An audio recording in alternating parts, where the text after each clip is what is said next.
If you're at a point in your life where your emotions are bubbling up to the point where you just can't take it anymore and you feel like you're on overload, I'm here to tell you what's going on with you if you're interested in changing your life. We come to this earth to have lessons and experiences that will bring feelings and emotions to the surface that we want to deal with, underlying things we want to deal with. For example, it could be self-love or boundaries or self-respect or self-worth. And we attract people into our lives who will teach us those things, oftentimes by showing us the opposite, which takes us on an emotional roller coaster ride, which is the idea. See, our soul wants us to face these things, to bring them to the surface so that they can be healed.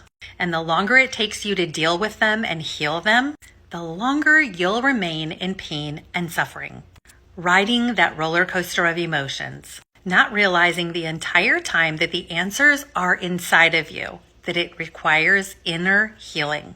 And the reason our soul wants us to do this inner healing work is so that we can ascend and become more enlightened and learn more about our soul self, our true self, our genuine self, our God self.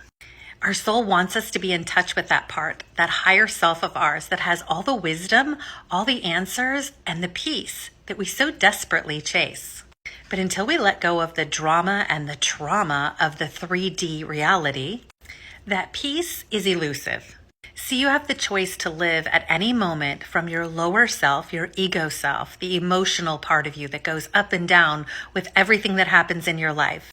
Or you can live from that higher self of you, that authentic God self of you, who doesn't get upset by any of these things happening in the external world because it knows that everything on the outside is just a reflection of what is going on the inside. And you won't do this inner healing work until you're good and ready. No matter how bad the pain may be, you have to be ready and you have to want it on your own. So how do you do this inner healing work? You can start by looking up some great guided meditations on YouTube. You can journal your feelings.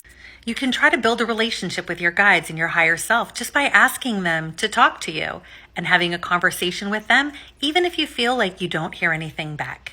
Ask for signs, but you have to persevere and have faith. Affirmations, positive self-talk, those are two other great ways. And learning self-love, that's a huge one. Learning to truly love yourself will change your life in ways you never thought imaginable. Raising your frequency, that's the goal. Enlightenment, knowledge, wisdom, getting in touch with your inner God self. That's the end game. And that end game is what will bring you inner peace.